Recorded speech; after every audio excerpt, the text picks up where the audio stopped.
अल्हम्दुलिल्लाहि वहदा वस्सलातु वस्सलामु अला मन ला नबिय्य बाद अम्मा बाद। मुअज़्ज़ज़ सामिईन किराम, रमज़ानुल मुबारक का महीना चल रहा है और लोग रोज़े के मुताल्लिक़ मसाइल मालूम करते हैं। तो एक मसला जो आम तौर पर लोग पूछते हैं वो ये कि कान में दवा डालने से रोज़ा टूटता है या नहीं टूटता।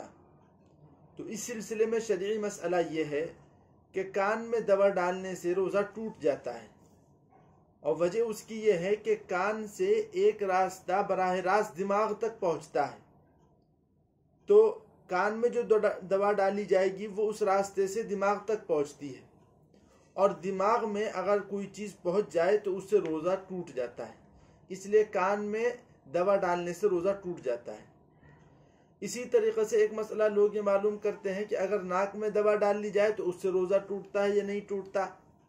तो इस बारे में भी मसला ये है कि अगर नाक में दवा डाल ली जाए तो उससे भी रोज़ा टूट जाता है और वजह उसकी भी यही है कि नाक से एक रास्ता दिमाग तक पहुंचता है और जब नाक में दवा डाली जाती है तो उसका असर और वो दवा जो है दिमाग तक पहुंच जाती है, इस वजह से रोज़ा टूट जाता है।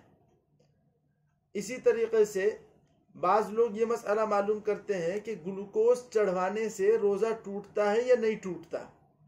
तो इस बारे में भी ये मालूम होना चाहिए कि ग्लूकोज चढ़वाने से रोज़ा नहीं टूटता और वजह उसकी क्या है।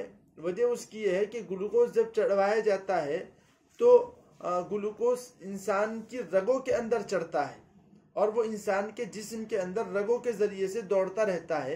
मैदे तक ग्लूकोज नहीं पहुंचता और दिमाग तक ग्लूकोज नहीं पहुंचता। इस वजह से ग्लूकोज चढ़वाने से रोज़ा नहीं टूटता।